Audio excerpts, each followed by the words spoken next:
Professor, I know that you're really concerned right now about this talk with the left as well in the mainstream media about the mental stability of President Trump. You've spoken about the dangers of the special counsel investigation. We have so many critics saying that President Trump is, a danger to society. We have a constitutional crisis. But doesn't this sort of talk have a destabilizing effect? Well, it's very dangerous. There's only one thing worse than trying to criminalize political differences, and that's trying to psychiatrize them. These psychiatrists now who are trying to diagnose without ever having met the man, that's what they did in Russia. I represented dissidents who they locked up in mental hospitals. That's what they did in China. That's what they did in apartheid South Africa. How dare liberals, people on the left, try to undo democracy by accusing a president of being mentally ill without any basis? Look, the 25th Amendment doesn't apply. Everybody knew who Donald Trump was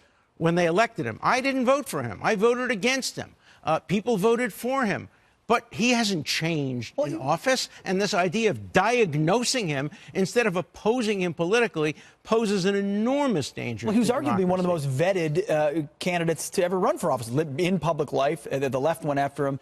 But the president, he's even pointed out himself, this is not the first time the left has gone at Republicans. They did the same thing to Barry Goldwater. They did the same thing to Ronald Reagan. Right. What is it about Republican presidents that leads the left to say, we don't just disagree with your policies, you must be crazy? Well, I think over 1,000 psychiatrists diagnosed Barry Goldwater and said he was mentally ill. They were then rebuked by the American Psychiatric Association and said, do not make diagnoses without seeing the patient.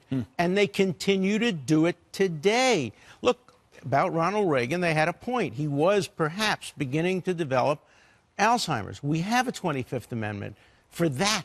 But the 25th Amendment is not supposed to be invoked if you don't like somebody's politics or you don't like his style. Vote against him. The 25th Amendment requires the vice president to invoke this, and then it requires 2/3 of both houses. It's not going to happen. It's designed for people who are totally incompetent, not people who you disagree with.